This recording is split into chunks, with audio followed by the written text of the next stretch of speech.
Section 7.1, we're going to talk about measures of center and variation. We're going to define mean, median, and mode for you, as well as outlier, and we're going to do an example where we compare these measures of center. So, starting out, we have our three measures of center here: mean, median, and mode. Okay. So, first of all, we have mean, which is found by taking the sum of all the values, and then we divide by the number of values.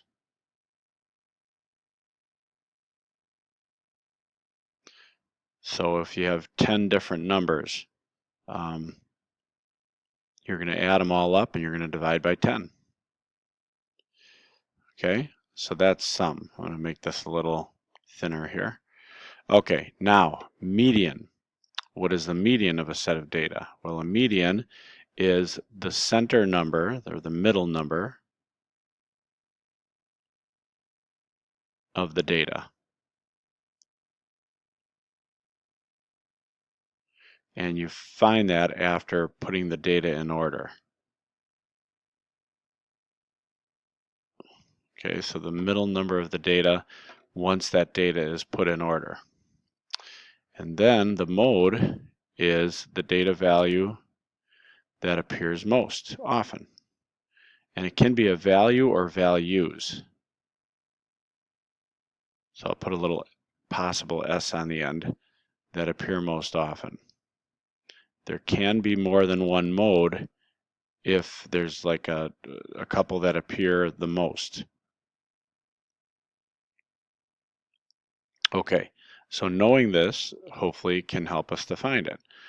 So example one, they just want us to find the mean, median, and mode of the data that's given here, and tell which measure best represents the data. And then we'll explain why. So I'm going to open my calculator while I'm talking about this. So an amusement park hires students for the summer. The students' hourly wages are shown in the table below. Okay, so what I have to do first here is I'm going to have to add up all the numbers in this data, and then since there are 8 of them, I'm going to divide by 8. So we're going to go to our calculator here, and we're going to figure this out. All right, so looking at the data in your table, and I obviously don't have it on the screen here, we're going to start with parentheses. So in your calculator, you're going to begin by hitting the parenthesis key. Let me make sure I'm in the right. This isn't working for me. I'm going to have to restart my calculator, I think. Let me pause. Nothing's working here.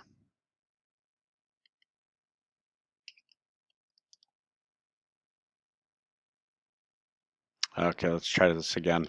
So hit the parentheses key first. We got $16.50 plus, and the reason we're hitting the parentheses first is so we can add them all before dividing. $8.75, then $8.65.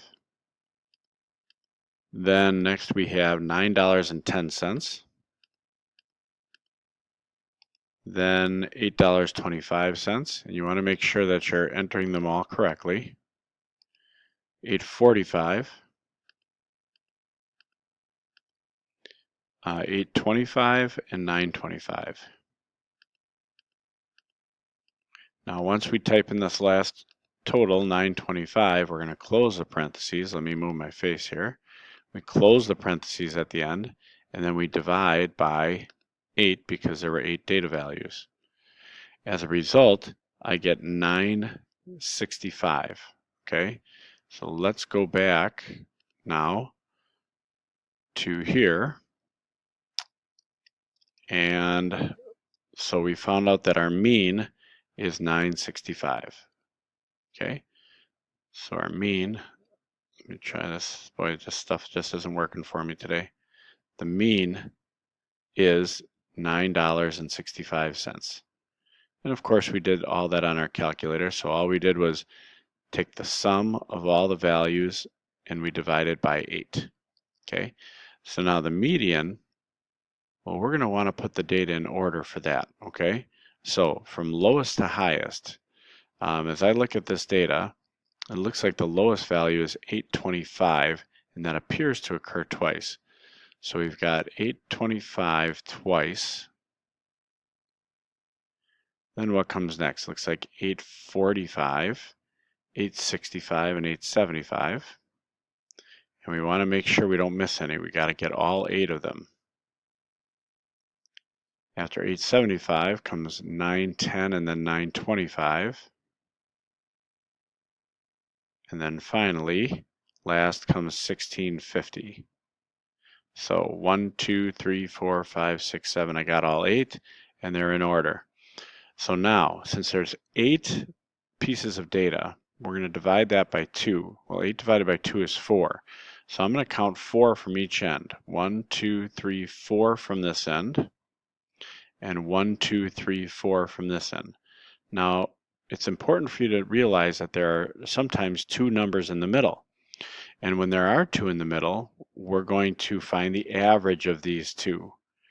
Now, how do we find the average? Well, the average is the number that's right in the middle of 865 and 875.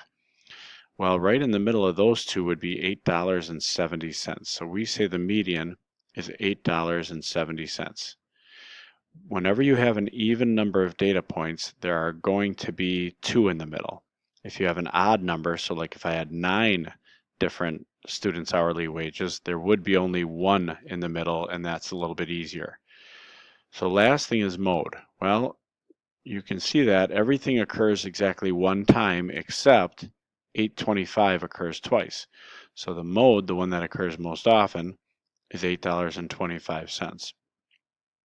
Okay, the last thing I want to say before I finish this is I want to define outlier at the bottom here. Now, an outlier is a data value that's much greater or less than the others. So a data value that is much greater or less than the others. So if you can see in our data above here,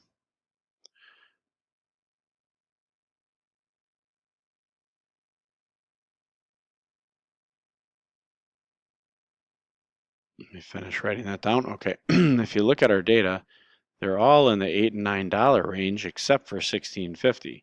In this case, we would say that $16.50 is quite a bit greater than all the other data values. That would be considered an outlier. And that is it for section 7.1, example 1.